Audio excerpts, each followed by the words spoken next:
নারায়ণগঞ্জে লাঞ্ছিত প্রধান শিক্ষক শপথে বহাল। স্কুল পরিচালনা কমিটি বিলুপ্ত ঘোষণা। সারা দেশে শিক্ষকদের মানববন্ধন। ক্ষমা চাইবেন না সেলিম ওসমান। ঘূর্ণিঝড় রুয়ানুর প্রভাবে বঙ্গোপসাগর উত্তাল।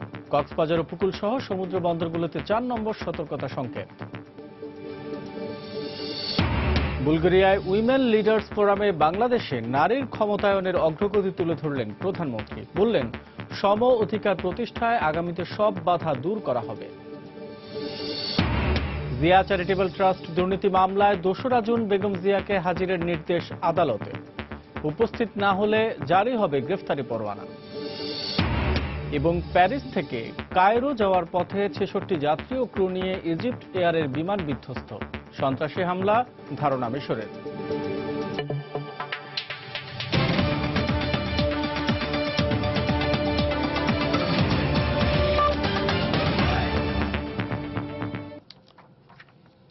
প্রবাসের সময়ে সঙ্গে আছে আমি আসাদ আজিম। নারায়ণগঞ্জের লাঞ্ছিত শিক্ষক শ্যামল কান্তি ভক্তকে শপথে বহাল রেখে স্কুল কমিটি বাতিল ঘোষণা করেছেন শিক্ষামন্ত্রী নুরুল ইসলাম নাহিদ। প্রাথমিক তদন্তে শ্যামল কান্তির বিরুদ্ধে আনা ধর্ম অবমাননার অভিযোগের সত্যতা পাওয়া যায়নি বলেও জানান তিনি।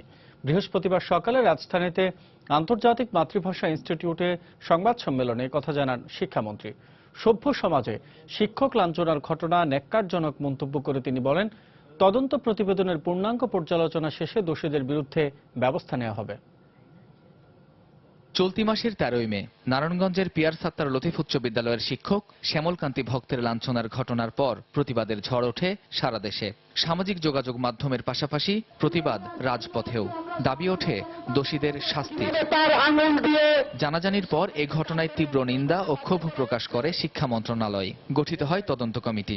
3 দিনের সরেজমিন অনুসন্ধান শেষে কমিটির প্রতিবেদনে স্কুলের পরিচালনা কমিটির ভূমিকা নিয়ে প্রশ্ন তোলা হয়। আমরা সেই কমিটিকে অযোগ্য এবং তার দায়িত্বের সাথে সঙ্গতিপূর্ণ নয় বিধায় কমিটিকে বাতিল ঘোষণা করছি। তদস্থলে নারায়ণগঞ্জ জেলার ডিসির নেতৃত্বে আমরা কমিটি করে দিচ্ছি। সেখানে প্রধান শিক্ষককে বরখাস্ত করার যে সিদ্ধান্ত নেওয়া হয়েছে সেই সিদ্ধান্তকেই আমরা বাতিল ঘোষণা করছি। সুতরাং প্রধান শিক্ষক তার পদে তিনি বহাল আছেন, তিনি তার দায়িত্ব পালন করে যাবেন। প্রাথমিক তদন্তে শিক্ষক শ্যামল কান্তির বিরুদ্ধে আনা ধর্ম অবমাননার অভিযোগের কোনো সত্যতা পাওয়া যায়নি বলেও জানানো হয়। এই ধরনের কিছু আমরা এখন পর্যন্ত পাই নাই। এই জন্য আমরা খুবই ক্ষুব্ধ এবং আমরা মনে করি এই ধরনের একটা ঘটনা কোনো সভ্য দেশে, কোনো সভ্য জগতে ঘটতে পারে না। এদিকে ঘটনার দিন উপস্থিত শিক্ষা কর্মকর্তার বিষয়ে এখনো কোনো সিদ্ধান্ত নেওয়া হয়নি জানিয়ে মন্ত্রী আরো বলেন, পূর্ণাঙ্গ পর্যালোচনা শেষে দোষীদের বিরুদ্ধে আইনানুগ ব্যবস্থা নেবেন তারা। সেখানে কোনো সদস্যের ভূমিকা কি ছিল সেই বিষয়ে আমাদের করণীয় কি। কামরুজ্জামান মামুন, সময় সংবাদ, ঢাকা। দায়িত্ব নিয়ে শিক্ষক শ্যামল কান্তি ভক্তকে লাঞ্ছনার প্রতিবাদ ও জড়িতদের শাস্তির দাবিতে দেশের 37টি পাবলিক বিশ্ববিদ্যালয়ে বৃহস্পতিবার মানববন্ধন করেছে বিশ্ববিদ্যালয় শিক্ষক সমিতি ফেডারেশন। কর্মসূচিতে শিক্ষক সমিতির নেতাদের সঙ্গে অংশ নেন সাধারণ শিক্ষার্থীরাও। মানববন্ধন থেকে অভিযুক্তের বিরুদ্ধে শাস্তিমূলক ব্যবস্থা নেওয়ার দাবি জানান ভক্তরা। ব্যুরো প্রতিবেদক ও জেলা প্রতিনিধিদের পাঠানো তথ্য ও ছবি নিয়ে শেখ জায়েদের রিপোর্ট। বৃহস্পতিবার সকাল 11টা থেকে ঢাকা বিশ্ববিদ্যালয়ের অপরাজেয় বাংলার পাদদেশে ঘণ্টাব্যাপী মানববন্ধন করেন শিক্ষকরা। এতে বাংলাদেশ বিশ্ববিদ্যালয় শিক্ষক ফেডারেশন ও ঢাকা বিশ্ববিদ্যালয় শিক্ষক সমিতির নেতৃবৃন্দ ছাড়াও বিভিন্ন বিভাগের শিক্ষকরা অংশ নেন। মানববন্ধন থেকে সংসদ সদস্য সেলিম ওসমানের বিরুদ্ধে শাস্তিমূলক ব্যবস্থা নেয়ার দাবি জানান তারা। সরকারের কাছে আহ্বান জানাই, কোনো কালক্ষেপণ না করে তার বিরুদ্ধে ব্যবস্থা নেওয়া হোক। কেন্দ্রীয় কর্মসূচির অংশ হিসেবে সিলেট শাহজালাল বিজ্ঞান ও প্রযুক্তি বিশ্ববিদ্যালয়েও ক্লাস ছেড়ে পথে নেমে এসেছিলেন শিক্ষক ও সাধারণ শিক্ষার্থীরা। হাতে হাত রেখে মানববন্ধন করেন তারা। প্রতিবাদ জানান শিক্ষক লাঞ্ছনার। দাবি জানান দোষীদের দৃষ্টান্তমূলক শাস্তির।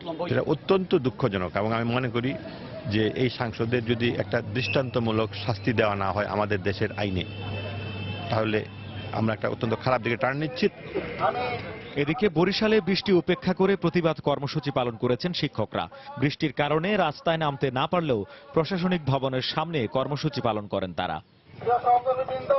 একই পরিস্থিতি ছিল খুলনাতেও। বিশ্ববিদ্যালয়ের ক্যাম্পাসের অদম্য বাংলা চত্বরে আর কত লজ্জায় এ জাতি হবে লজ্জিত স্লোগান সম্বলিত ব্যানার নিয়ে মানববন্ধন করেন বিশ্ববিদ্যালয়ের বিভিন্ন বিভাগের শিক্ষকরা। এ সময় কর্মসূচি থেকে শ্যামলকান্তি ভক্তকে লাঞ্ছনার ঘটনায় জড়িতদের দ্রুত আইনের আওতায় আনার দাবি জানানো হয়। এই নির্যাতন কোনোভাবেই শিক্ষক সমাজের একজন সদস্য হিসেবে আমরা মেনে নিতে পারছি না। আমরা গোটা জাতির সাথে আমরা অত্যন্ত লজ্জিত, আমরা ক্ষুব্ধ, আমরা হতাশ। রাজশাহীতেও সিনেট ভবনের সামনে জড়ো হন শিক্ষক সমিতির নেতারা। পরে শিক্ষক লাঞ্ছনার প্রতিবাদে মানববন্ধন করেন তারা। এছাড়া রংপুর, ময়মনসিংহ, কুমিল্লা সহ দেশের সবকটি পাবলিক বিশ্ববিদ্যালয়েও কেন্দ্রীয় কর্মসূচির অংশ হিসেবে একযোগে শ্যামলকান্তি ভক্তকে লাঞ্ছনার প্রতিবাদে মানববন্ধন করেছেন বাংলাদেশ বিশ্ববিদ্যালয় শিক্ষক ফেডারেশনের নেতারা। শেখ জায়েদ, সময় সংবাদ, ঢাকা। ইসলাম ধর্ম নিয়ে শিক্ষক শ্যামল কান্তি বিরূপ মন্তব্য করেছেন বলে আবারও দাবি করলেন অভিযুক্ত নারায়ণগঞ্জের সংসদ সদস্য সেলিম ওসমান। তিনি বলেছেন, এই অপরাধে শাস্তি দেওয়ার কারণে যদি ফাঁসিও হয় তবে তা তিনি মেনে নেবেন। বৃহস্পতিবার সকালে নারায়ণগঞ্জ প্রেস ক্লাবে সংবাদ সম্মেলনে এই ঘটনার জন্য তিনি ক্ষমা চাইবেন না বলেও জানান। তবে উদ্ভূত পরিস্থিতির জন্য সাংবাদিকদের কাছে দুঃখ প্রকাশ করেন সেলিম ওসমান। আমি শিক্ষককে অপমান করিনি, আমি বারবার বলছি শিক্ষককে আমি অপমান করিনি। আল্লাহকে কটাক্ষ করার জন্য এলাকার মানুষের দাবি অনুযায়ী আমি কাজ করেছি। ধর্ম সম্বন্ধে যদি কেউ কিছু বলে, তাতে যদি আদালত আমাকে ফাঁসি দেয়, আমি পরম করুণাময় আল্লাহ তাআলার কাছে শুকরিয়া করব। আমি অন্তত জাহান্নাম থেকে বেঁচে আমি এই দুনিয়ায় আল্লাহকে কটাক্ষ করে কথা বলার জন্য আমি কাউকে শাস্তি দিতে পেরেছি। আমি এই কারণে ক্ষমা চাইব না। আমি লজ্জিত, আমি দুঃখিত। ধর্ম নিয়ে কোনো কটূক্তি করেননি বলে আবারও দাবি করেছেন শ্যামলকান্তি ভক্ত। নিজে বাঁচার জন্য সংসদ সদস্য সেলিম ওসমান এখন মিথ্যা বলছেন বলেও দাবি করেন তিনি। সেলিম ওসমানের সংবাদ সম্মেলনের পর বৃহস্পতিবার দুপুরে নারায়ণগঞ্জে একটি হাসপাতালে শ্যামলকান্তি সাংবাদিকদের একথা জানান।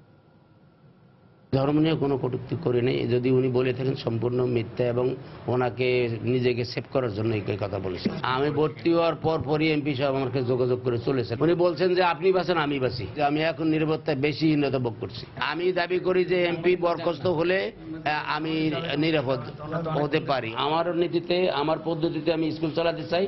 আর তাদের বক্তব্য যে প্রধান শিক্ষক কোনো ফ্যাক্টর না, ওরা কিছু না, ওরা শুধু পড়াবে আর সব কিছু করবে, আদেশ নির্দেশ, ফাইন্যান্সিয়াল যা কিছু সব ম্যানেজিং কমিটি। প্রবাসের সময় আরো থাকছে। নরসিংদীতে গোয়েন্দা পুলিশের হেফাজতে এক ব্যবসায়ীর মৃত্যুর অভিযোগ। গণপিটুনিতে নিহত হয়েছে দাবি পুলিশের।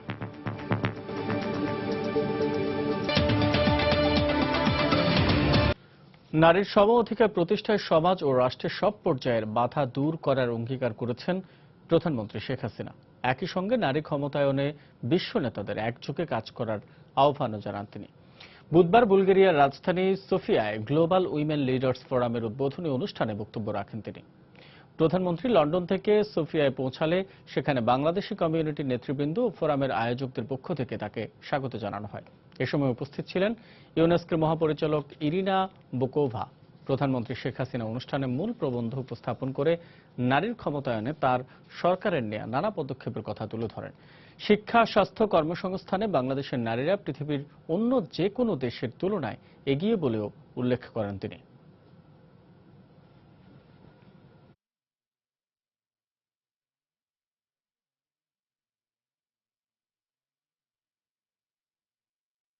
I firmly believe that only through concerted efforts আমি দৃঢ়ভাবে বিশ্বাস করি জাতীয় ও আন্তর্জাতিক পর্যায়ে বিশ্ব নেতারা একযোগে কাজ করলে আমরা আমাদের লক্ষ্য অর্জনে সক্ষম হব।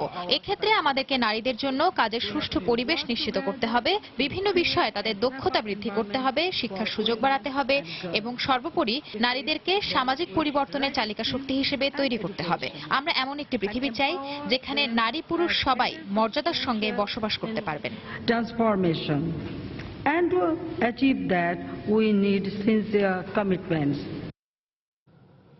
ঘূর্ণিঝড় রুয়ানুর আশঙ্কায় চট্টগ্রাম, মংলা ও পায়রা সমুদ্র বন্দর এবং কক্সবাজার উপকূলীয় এলাকায় 4 নম্বর স্থানীয় সতর্কতা সংকেত জারি করেছে আবহাওয়া অফিস।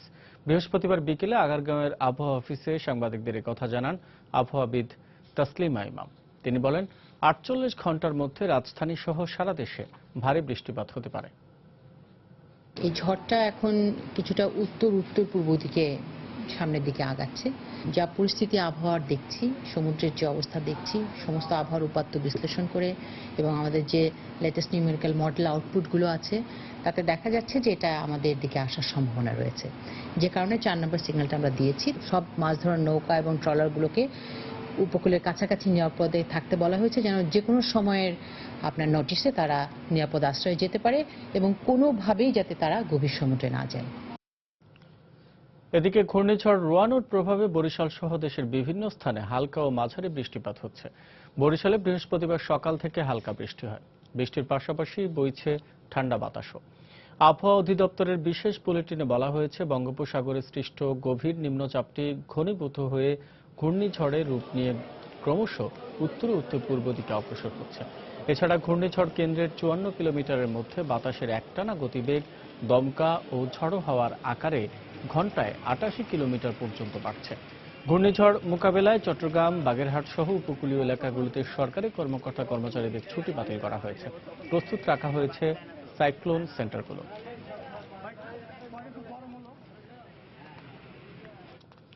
অন্যদিকে ঘূর্ণিঝড় রোয়ানু ধেয়ে আসার বিপদ সংকেত ঘোষণার পর থেকে চট্টগ্রাম, বাগেরহাট ও ফেনীতে আগাম সতর্ক ব্যবস্থা নেওয়া হয়েছে। বৃহস্পতিবার সন্ধ্যায় চট্টগ্রাম জেলা প্রশাসকের সম্মেলন কক্ষে দুর্যোগ ব্যবস্থাপনা কমিটির জরুরি সভা অনুষ্ঠিত হয়। এতে সিভিল সার্জন, আবহাওয়া কর্মকর্তা, ফায়ার সার্ভিস ও বিভিন্ন বেসরকারি সংস্থার কর্মকর্তারা অংশ নেন। এ সময় উপজেলা প্রশাসনকে মাইকিং করে সাধারণ মানুষকে সতর্ক করার নির্দেশ এবং বিশেষ নিরাপত্তা জোরদার করার জন্য নির্দেশ দেওয়া হয়।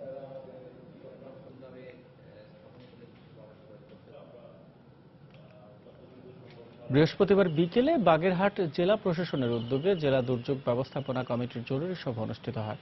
জেলার সরকারি কর্মকর্তা ও কর্মচারীদের পরবর্তী নির্দেশ না দেওয়া পর্যন্ত কর্মস্থল ত্যাগ না করার নির্দেশ দেওয়া হয়েছে। পরিস্থিতি মোকাবেলায় 25টি কন্ট্রোল রুম এবং 235টি আশ্রয় কেন্দ্র প্রস্তুত রাখা হয়েছে।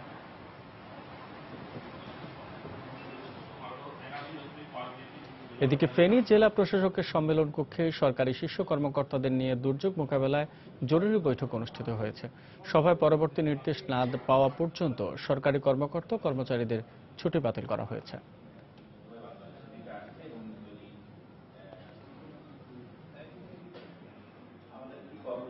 জিয়া চ্যারিটেবল ট্রাস্ট দুর্নীতি মামলায় 2রা জুন বেগম খালেদা জিয়াকে হাজিরের নির্দেশ দিয়েছেন আদালত। ওই দিন উচ্চ আদালতের কোনো নির্দেশনা ছাড়া অনুপস্থিত থাকলে তার বিরুদ্ধে গ্রেফতারি পরোয়ানা জারি করা হবে বলে তার আইনজীবীদের জানিয়ে দিয়েছেন বিচারক আবু আহমদ জমাদার। বেগম জিয়ার অনুপস্থিতিতেই বৃহস্পতিবার সকালে রাজধানীর বকশীবাজারে স্থাপিত অস্থায়ী বিশেষ জজ আদালতে শুরু হয় জিয়া চ্যারিটেবল ট্রাস্ট দুর্নীতি মামলার কার্যক্রম। শুরুতেই স্বাস্থ্যগত কারণে বেগম জিয়া হাজির হতে পারেননি বলে আদালতকে অবহিত করেন তার আইনজীবীরা। এ নিয়ে তুমুল আপত্তি তোলেন দুদকের আইনজীবীরা। দুই পক্ষের আইনজীবীদের যুক্তিতর্ক উপস্থাপন শেষে পরবর্তী দিন নির্ধারণ করেন আদালত। পরে জিয়া অরফানেজ ট্রাস্ট মামলায় বিএনপির সিনিয়র ভাইস চেয়ারম্যান তারেক রহমানের পক্ষে সাক্ষীদের জেরা করেন আইনজীবীরা।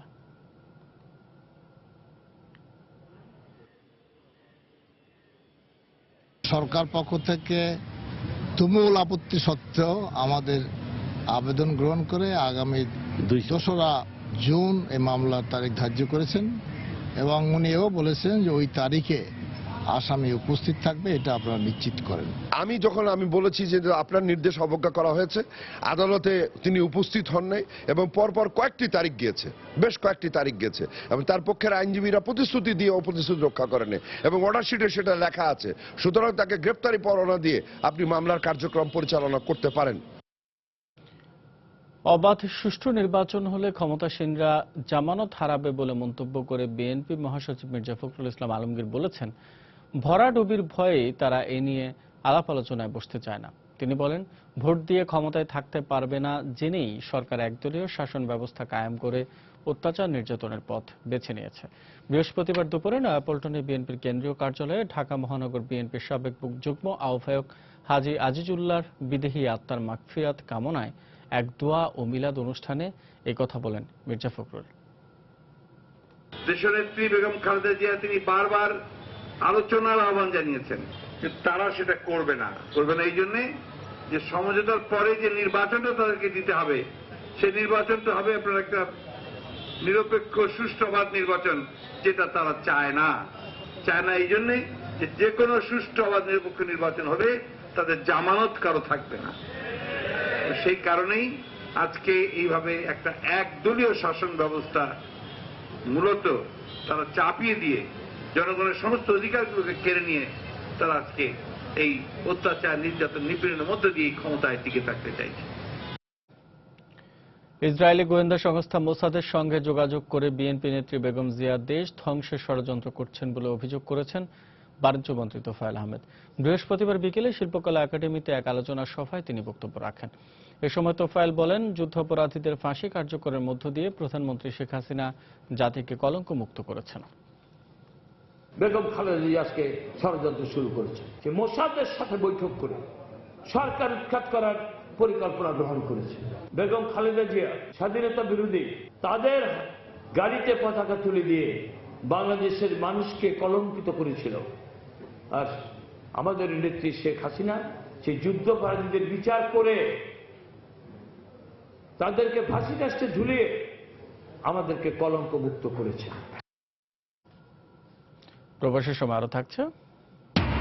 পশ্চিমবঙ্গে একক সংখ্যাগরিষ্ঠতা পেল মমতার তৃণমূল। বিধানসভা নির্বাচনে 211টি আসনে জয়ী মমতাকে নরেন্দ্র মোদীর অভিনন্দন। এবং দেশে প্রথমবারের মতো শুরু হলো ট্যালেন্ট হান্ট, সেরা সাঁতারুর খোঁজে বাংলাদেশ। উদ্বোধন করলেন জনপ্রশাসন মন্ত্রী। প্রতিটি জেলায় কমপ্লেক্স তৈরির আশ্বাস। রাজধানীর এলিফ্যান্ট রোডে প্রাইম ব্যাংকের এটিএম বুথ থেকে জালিয়াতি করে টাকা তোলার সময় গ্রেফতার চীনা নাগরিক জো জিয়াং হুইয়ের 2 সহযোগী বাংলাদেশ থেকে পালিয়ে গেছে বলে র্যাবের পক্ষ থেকে জানানো হয়েছে।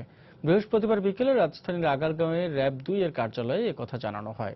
র্যাব জানায়, গ্রেফতারকৃত চীনা নাগরিক এটিএম কার্ড ক্লোন করে অবৈধভাবে টাকা হাতিয়ে নিতেই বাংলাদেশে এসেছিল বলে প্রাথমিক জিজ্ঞাসাবাদে জানা গেছে। মাসের জন্য অন অ্যারাইভাল ভিসা নিয়ে বাংলাদেশে প্রবেশ করে এবং তাকে জিজ্ঞাসাবাদে যতটুকু তথ্য পেয়েছি যে তাদের উদ্দেশ্যই ছিল এখানে এই ক্লোন কার্ড যেগুলি আছে সেগুলি জালিয়াতি করে টাকা উত্তোলন করে। সেইনজু যে যার বাসায় সে অবস্থান করছিল তাকেও জিজ্ঞাসাবাদ করা হচ্ছে এবং জিজ্ঞাসাবাদের এক পর্যায়ে সে আমাদেরকে অবগত করেছে যে সকালের দিকেই সে বাকি যে 2 জন নাগরিক ছিল সেই 2 জন নাগরিককে এয়ারপোর্টে নিজেই পৌঁছে দেয়। এটিএম বুথ থেকে অবৈধভাবে টাকা তোলার ঘটনায় জো জিয়াং হুইকে 1 দিনের রিমান্ডে নেওয়া হয়েছে। পুলিশ এর আগে জো জিয়াং হুইয়ের 7 দিনের রিমান্ডের আবেদন করে। গত বুধবার রাজধানীর এলিফ্যান্ট রোডের একটি এটিএম বুথ থেকে অবৈধভাবে টাকা তোলার সময় জো জিয়াং হুই নামে ওই চীনা নাগরিককে আটক করে বুথে থাকা নিরাপত্তারক্ষী। পরে ব্যাংক কর্তৃপক্ষ তাকে র্যাবের কাছে হস্তান্তর করে। সে সময় চীনা ওই নাগরিকের কাছ থেকে 2টি এটিএম কার্ড এবং বুথ থেকে তোলা 66,000 টাকা জব্দ করা হয়। এটিএম বুথে স্বাভাবিক সময়ের চাইতে টাকা তুলতে সময় বেশি নেয় সন্দেহ হয় নিরাপত্তা প্রহরী দুলালের। পরে নিরাপত্তা কর্মী বুথে প্রবেশ করে চীনা নাগরিকের এটিএম কার্ড দেখতে চায়। সে সময় চীনা নাগরিক দুলালকে পুরো টাকা দিয়েই পালাতে চায়। পরে তাকে বুথের ভেতরে তালা মেরে ব্যাংক কর্তৃপক্ষকে খবর দেয় নিরাপত্তা কর্মী।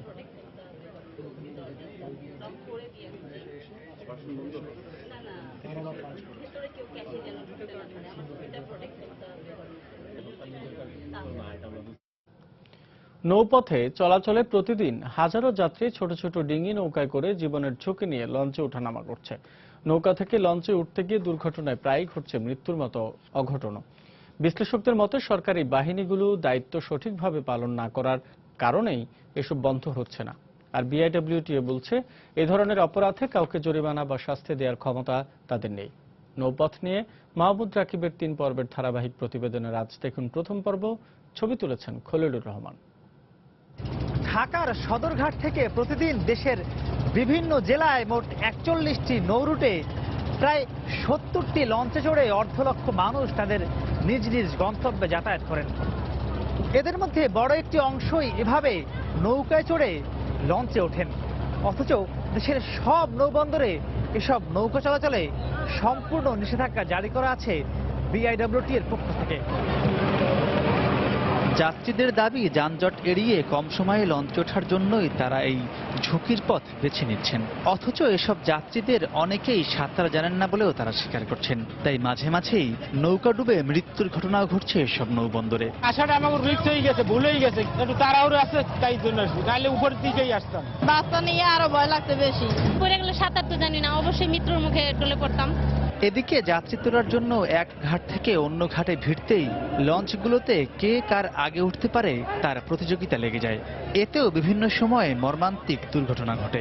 টপকাই উঠতে হয়েছে, ওঠার সিঁড়ি ছিল না, ডিসিপ্লিন নেই, মানে একজনের গাড়ির উপর একজন ধাক্কা লেগে পড়ে গেছে। অনেক ভিড় হয়েছে, এটা আমার দেখেন লগই 1 মিনিটও না, এর মধ্যে বাচ্চা বাজাই পড়ছে, কারণ আমার বাচ্চাটা দাঁড়াইতেই পারে না। নৌপুলিশ সংকট ও শাস্তির বিধান না থাকার কারণেই এসব বন্ধ হচ্ছে না বলে দাবি বিআইডব্লিউটির। আর বিশ্লেষকরা বলছেন, সরকারি বাহিনীগুলোর মধ্যে যাত্রী সেবার মনোভাব না থাকার জন্যই ঝুঁকিপূর্ণ ওঠানামা বন্ধ হচ্ছে না। সরকারের পক্ষ থেকে এই দৃষ্টান্তমূলক কোনো শাস্তির ব্যবস্থা এখনো পর্যন্ত নেওয়া হয়নি, যার কারণে এই অনিয়মগুলো বন্ধ হচ্ছে না। লঞ্চের আশপাশে কেউ নৌকা পরিচালনা করতে পারবে না, এই ধরনের আইন আছে, কিন্তু তার শাস্তি কি হবে সেটা বলা নাই। জরিমানা করতে পারি না, এটা আমাদের নির্বাহী ম্যাজিস্ট্রেট আছেন, উনি যখন আসেন তখন মোবাইল কোড হয়। বাংলাদেশ যাত্রী কল্যাণ সমিতির মতে প্রতি বছর শুধু ঢাকার সদরঘাট এলাকাতেই নৌকাডুবিতে 50 জনেরও বেশি যাত্রী মারা যাচ্ছেন। মাহমুদ রাকিব, সময় সংবাদ, ঢাকা। নরসিংদীতে গোয়েন্দা পুলিশের হেফাজতে দিন ইসলাম নামে এক ব্যবসায়ীর মৃত্যু হয়েছে বলে অভিযোগ করেছেন স্বজনরা। তবে পুলিশ বলছে গণপিটুনিতে নিহত হয়েছে সে। পুলিশ জানায়, বৃহস্পতিবার ভোরে শহরের পূর্ব ভেলানগর এলাকার বাসা থেকে জিজ্ঞাসাবাদের জন্য দিন ইসলামকে আটক করে ডিবি পুলিশ। এ সময় গোয়েন্দা পুলিশের কাছ থেকে কৌশলে পালিয়ে যাওয়ার চেষ্টা করলে গণপিটুনি দেয় এলাকাবাসী। গুরুতর অবস্থায় তাকে উদ্ধার করে নরসিংদী সদর হাসপাতালে নিয়ে গেলে চিকিৎসাধীন অবস্থায় দুপুরে তার মৃত্যু হয়। তবে স্বজনদের অভিযোগ, জিজ্ঞাসাবাদের নামে ডিবি পুলিশের নির্যাতনে নিহত হয়েছেন দিন ইসলাম। নিহত দিন ইসলাম বিভিন্ন স্কুলে টিফিনের খাবার সরবরাহ করতেন।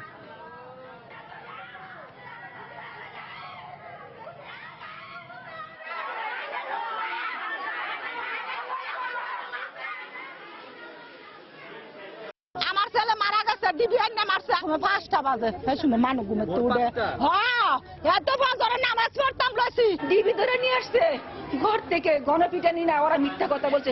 ওদেরকে যদি আমরা টাকা দিতে পারতাম তাইলে ওরা আমার বোনের ছেলেকে পাঠাই দিত, ছেড়ে দিতে পারতো। এরা দুজনে পিটাই মারছে, ওরা ছাড়া আর কেউ করে না। ওদের হাত থেকে জনগণ তো কথাই বলতে পারে না, কিভাবে মারবে। ইসমাইল ডাকাতের দেয়া তথ্যের উপর ভিত্তি করে দিন ইসলামকে ধরার জন্য তার বাড়িতে যখন ঘেরাও করে, তখন সে ওখান থেকে দৌড়ে পালানোর চেষ্টা করে। তখন স্থানীয় জনগণের সহযোগিতায় আমাদের ডিবি টিম তাকে গ্রেপ্তার করে। তো গ্রেপ্তার করার সময় গণপিটুনিতে সে কিছুটা আহত হয়। হাসপাতালে নিয়ে আসার পরে হাসপাতালে তাকে চিকিৎসা শুরু করেছে। সে সময় ডাক্তার সাহেবরা, এখানে ডিউটি ডাক্তার, তিনি ডিক্লেয়ার করেছেন যে তিনি মারা গিয়েছেন। রাজধানীর জুরাইনে সুন্নতে খতনা করার সময় 6 বছরের এক শিশুর মৃত্যু হয়েছে। এ ঘটনায় দায়িত্বরত চিকিৎসককে জিজ্ঞাসাবাদের জন্য আটক করেছে পুলিশ। স্বজনেরা জানান, বৃহস্পতিবার দুপুরে জুরাইনের একটি ক্লিনিকে জিহাদকে খতনা করাতে নিয়ে যান তার মা বাবা। খতনা করানোর সময় জিহাদের খিঁচুনি উঠে তার শারীরিক অবস্থার অবনতি ঘটে। এমন অবস্থায় চিকিৎসক ও জিহাদের মা বাবা তাকে ঢাকা মেডিকেল কলেজ হাসপাতালে নিয়ে গেলে কর্তব্যরত চিকিৎসক তাকে মৃত ঘোষণা করেন।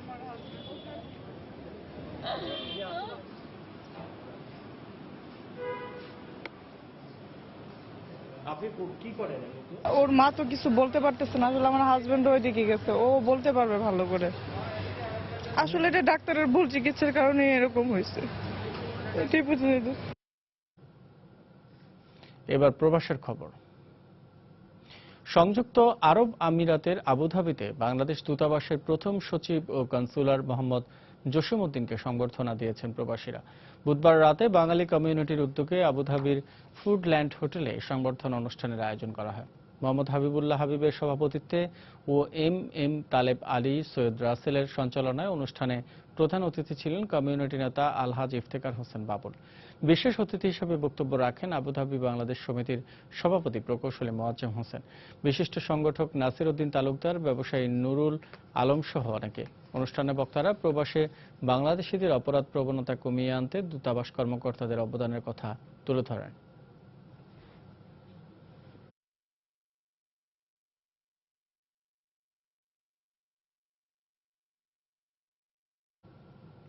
লন্ডনের টাওয়ার হ্যামলেটসের পক্ষ থেকে বাংলাদেশি কমিউনিটির জনপ্রিয় ব্যবসা প্রতিষ্ঠান জেএমজি কার্গোর ব্যবস্থাপনা পরিচালক ও British Bangladesh chamber of commerce and ইন্ডাস্ট্রিজের ফাইন্যান্স ডিরেক্টর মনির আহমেদকে সংবর্ধনা দেওয়া হয়েছে। বুধবার পূর্ব লন্ডনের টাওয়ার হ্যামলেটস কাউন্সিল স্পিকারের কার্যালয়ে এই সম্মাননা দেওয়া হয়।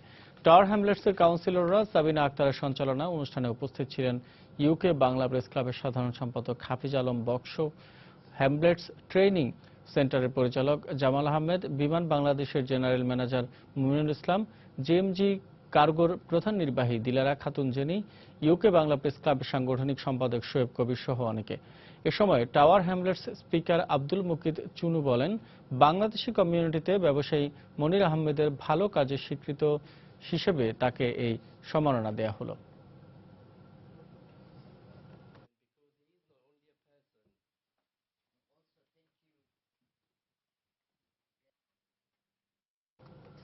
সিলেটের বালাগঞ্জ উপজেলার ২ নং সাদিরপুর ইউনিয়ন পরিষদ নির্বাচনে আওয়ামী লীগ মনোনীত চেয়ারম্যান প্রার্থীর সমর্থনে লন্ডনে মতবিনিময় সভা অনুষ্ঠিত হয়েছে।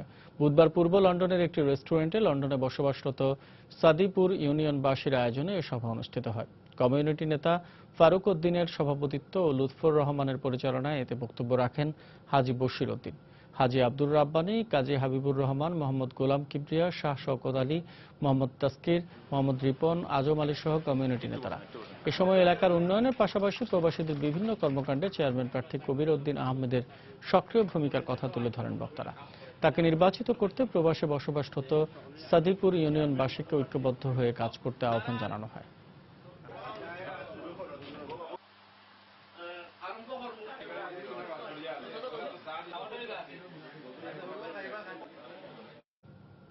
সাংবাদিক শফিক রেহমানের মুক্তির দাবিতে প্যারিসে অবস্থিত বাংলাদেশ দূতাবাসে স্মারকলিপি দিয়েছে জাতীয়তাবাদী নাগরিক মুক্তি পরিষদ।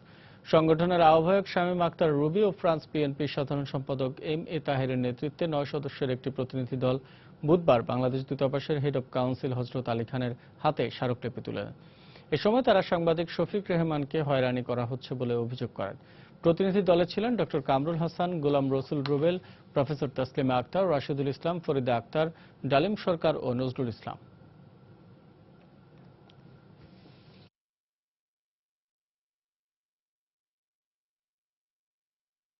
অগমেডিক্স বাংলাদেশ ভবনকে সফটওয়্যার টেকনোলজি পার্ক হিসাবে এই ভবনের নকশা উন্মোচন করেছেন তথ্য ও যোগাযোগ প্রযুক্তি প্রতিমন্ত্রী জুনায়েদ আহমেদ পলক।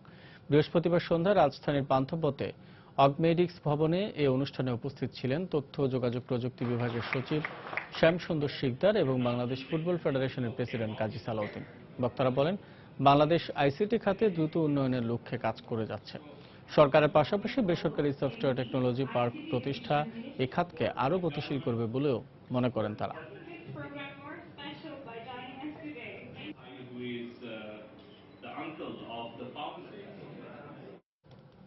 দেশের বাইরের খবর। পশ্চিমবঙ্গের বিধানসভা নির্বাচনের প্রাথমিক ফলাফলে একক সংখ্যাগরিষ্ঠতা পেয়েছে মমতার তৃণমূল কংগ্রেস। 294 আসনের মধ্যে 211টি আসনে জয় পেয়েছে ক্ষমতাসীন দলটি। এই রাজ্যে কংগ্রেস 44টি, সিপিএম 32টি, বিজেপি 3টি, অন্যান্য দল 4টি আসনে জয় পায়।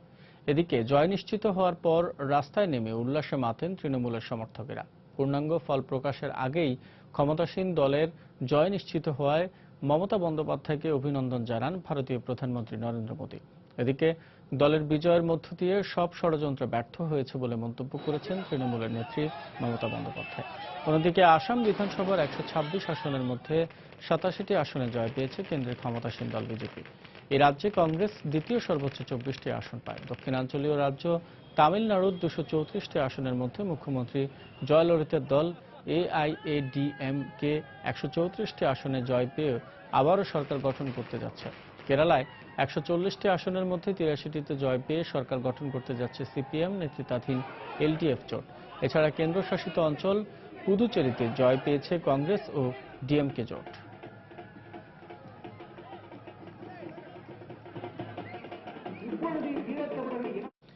প্যারিস থেকে কায়রো যাওয়ার পথে বিধ্বস্ত ইজিপ্ট এয়ারের বিমানটির কিছু ধ্বংসাবশেষ পাওয়া গেছে বলে জানিয়েছে গ্রিস।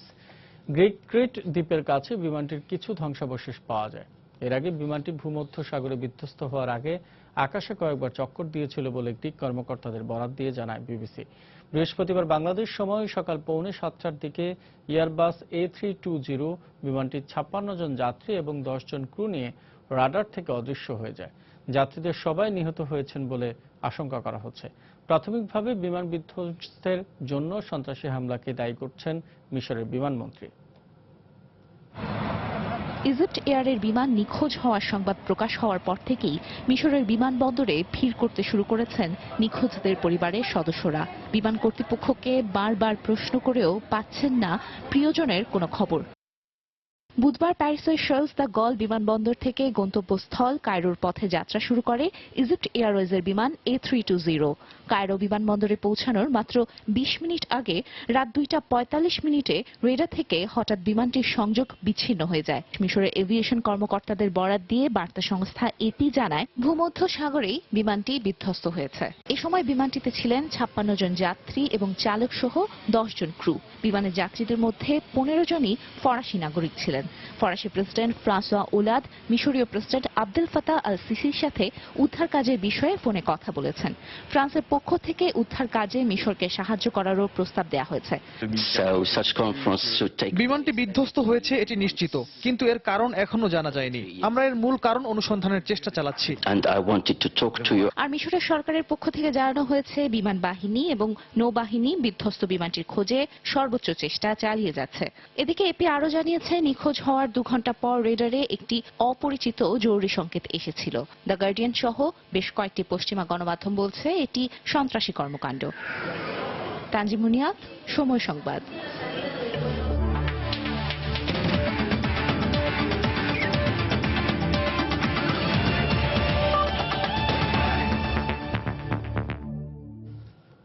ভারতের জাতীয় একাডেমি দলের দায়িত্ব নিতে আগ্রহ প্রকাশ করেছেন বাংলাদেশ জাতীয় ক্রিকেট দলের pace bowling coach Heath Streak. এমনটাই দাবি দেশটির গণমাধ্যমের। এই খবরে কিছুটা অবাক হলেও এই ব্যাপারে কিছুই জানেন না বিসিবির ক্রিকেট অপারেশনসের চেয়ারম্যান আকরাম খান। উল্টো তিনি জানিয়েছেন, প্রধান কোচ হাতুরু সিং ও হিথ স্ট্রিকের কোচিংয়ে সন্তুষ্ট বাংলাদেশ ক্রিকেট বোর্ড, তাই তাদের সঙ্গে পুনরায় চুক্তি করতে আগ্রহী বিসিবি। আমরা অফিসিয়ালি কিন্তু কোনো কিছু জানি না, এটা যা আসছে মিডিয়াতে আমরা দেখছি, বাট অফিসিয়ালি আমরা মানে কোনো কিছু আমাদের জানি না। ওদের এই 1-2 মাসের মধ্যে অনেকের কন্ট্রাক্ট শেষ হয়ে যাচ্ছে, তো অনেকে আছে যেমন বোর্ড কিন্তু সব যতটুকু জানি আমি সবার প্রতি মানে যেহেতু সবার পারফরমেন্স ভালো, সবার সব কিছু পজিটিভ আছে, বাট হয়তোবা যেটা নর্মালি যে প্রসেসিং থাকে সেভাবেই করা হবে। তৃণমূল পর্যায় থেকে প্রতিভা খুঁজে বের করার লক্ষ্যে শুরু হয়েছে ট্যালেন্ট হান্ট সেরা সাঁতারু খোঁজে বাংলাদেশ। দুপুরে প্রতিযোগিতার উদ্বোধন করেন জনপ্রশাসন মন্ত্রী সৈয়দ আশরাফুল ইসলাম। তিনি বলেন, দেশের প্রতিটি জেলায় সুইমিং কমপ্লেক্স তৈরি করা গেলে প্রতিভাবান হাজারো সাঁতারু খুঁজে পাবে বাংলাদেশ। অনুষ্ঠানে আরও উপস্থিত ছিলেন যুব ও ক্রীড়া প্রতিমন্ত্রী বীরেন শিকদার, সংসদ সদস্য জাহিদ আহসান রাসেল ও নৌবাহিনী প্রধান অ্যাডমিরাল নিজামুদ্দিন আহমেদ। নদীমাতৃক দেশ বাংলাদেশের আনাচে কানাচে লুকিয়ে আছে অনেক প্রতিভাবান সাঁতারু। তাদের প্রতিভা বিকাশের প্ল্যাটফর্ম গড়ে দিতেই বাংলাদেশ নৌবাহিনী আর সুইমিং ফেডারেশনের যৌথ উদ্যোগে দেশব্যাপী শুরু হয়েছে ট্যালেন্ট হান্ট সেরা সাঁতারুর খোঁজে বাংলাদেশ। মিরপুরের জাতীয় সুইমিং কমপ্লেক্সে প্রতিযোগিতার উদ্বোধনকালে প্রধান অতিথি জনপ্রশাসন মন্ত্রী সৈয়দ আশরাফুল ইসলাম জানান, দেশের প্রতিটি জেলা উপজেলায় সুইমিং কমপ্লেক্স তৈরি করা গেলে সারা দেশ থেকে হাজার হাজার সাঁতারু তৈরি হবে। আর এ বিষয়ে উদ্যোগ নেওয়ার জন্য সরকারের উচ্চ পর্যায়েও জানানো হবে বলে জানিয়েছেন সৈয়দ আশরাফ। আমরা যদি সারা দেশে একটা প্রতিটা উপজেলায় এই ধরনের একটা সুইমিং কমপ্লেক্স আমরা করে দিতে পারি, তাহলে কিন্তু ইয়াং জেনারেশন সাঁতারও শিখবে এবং প্রতিযোগিতামূলক সাঁতারে অংশ নিতে পারে। শুরুর দিনেই সফল প্রতিযোগীরা জানিয়েছেন তাদের স্বপ্নের কথা। এই প্ল্যাটফর্ম থেকেই ভবিষ্যতে দেশের ব্রোজেন দাস, মাহফুজ আক্তার শিলার পাশাপাশি স্বপ্ন বিশ্বসেরা সাঁতারু মাইকেল ফেলপস হবার। শিলা, উনাকে যতটা মানুষ ফলো করে, উনাকে যত কেয়ার করে, তার থেকে বেশি যেন আমাকে করে। সাঁতারে আমি ভালো খেলতে চাই, বাইরের দেশে যেতে চাই। আই হোপ খুবই ভালো হবে এবং আমি শিলা সাব গেমসে গোল্ড পাইছি এরকম না, আমার মনে হয় এখান থেকে এশিয়ান গেমসে পদক পাওয়া সম্ভব যদি তাদেরকে সঠিকভাবে পরিচর্যা করা হয়। প্রায় 4.5 মাস ব্যাপী এই প্রতিযোগিতা থেকে বিভিন্ন প্রক্রিয়া ও উন্নত প্রশিক্ষণের পর সবশেষ 60 জনকে বাছাই করা হবে এবং এই ট্যালেন্ট হান্টে মোট 65 লক্ষ টাকার পুরস্কারের ব্যবস্থা রাখা হয়েছে। নাসির সুলতান, সময় সংবাদ, ঢাকা। এ পর্যায়ে শীর্ষ সংবাদ জানিয়ে দিচ্ছে আরেকবার। নারায়ণগঞ্জে লাঞ্ছিত প্রধান শিক্ষক শপথে বহাল, স্কুল পরিচালনা কমিটি বিলুপ্ত ঘোষণা। সারা দেশে শিক্ষকদের মানববন্ধন, ক্ষমা চাইবেন না সেলিম ওসমান। ঘূর্ণিঝড় রোয়ানুর প্রভাবে বঙ্গোপসাগর উত্তাল, কক্সবাজার উপকূল সহ সমুদ্র বন্দরগুলোতে 4 নম্বর সতর্কতা সংকেত। বুলগেরিয়ায় উইমেন লিডার্স ফোরামে বাংলাদেশের নারী ক্ষমতায়নের অগ্রগতি তুলে ধরলেন প্রধানমন্ত্রী। বললেন, সম অধিকার প্রতিষ্ঠায় আগামীতে সব বাধা দূর করা হবে। জিয়া চ্যারিটেবল ট্রাস্ট দুর্নীতি মামলায় 2রা জুন বেগম জিয়াকে হাজিরের নির্দেশ আদালতের। উপস্থিত না হলে জারি হবে গ্রেফতারি পরোয়ানা। এবং প্যারিস থেকে কায়রো যাওয়ার পথে 66 যাত্রী ও ক্রু নিয়ে ইজিপ্ট এয়ারের বিমান বিধ্বস্ত, সন্ত্রাসী হামলা ধারণা মিশরের। এই ছিল প্রবাসী সময়। যে কোনো খবর পেতে ভিজিট করুন সময়.নিউজ.টিতে। যে কোনো বাংলা লিঙ্ক রেডিও সার্ভিসের নম্বর থেকে সময় সংবাদের খবর, অনুষ্ঠান সূচি জানতে এবং যে কোনো তথ্য সময় সংবাদকে জানাতে ডায়াল করুন 16242 নম্বরে। এছাড়া এইমাত্র পাওয়া খবর আপনার মোবাইলে পেতে SMS করুন *স্পেস লিখে পাঠিয়ে দিন 16242 নম্বরে। সঙ্গে থাকুন সময়।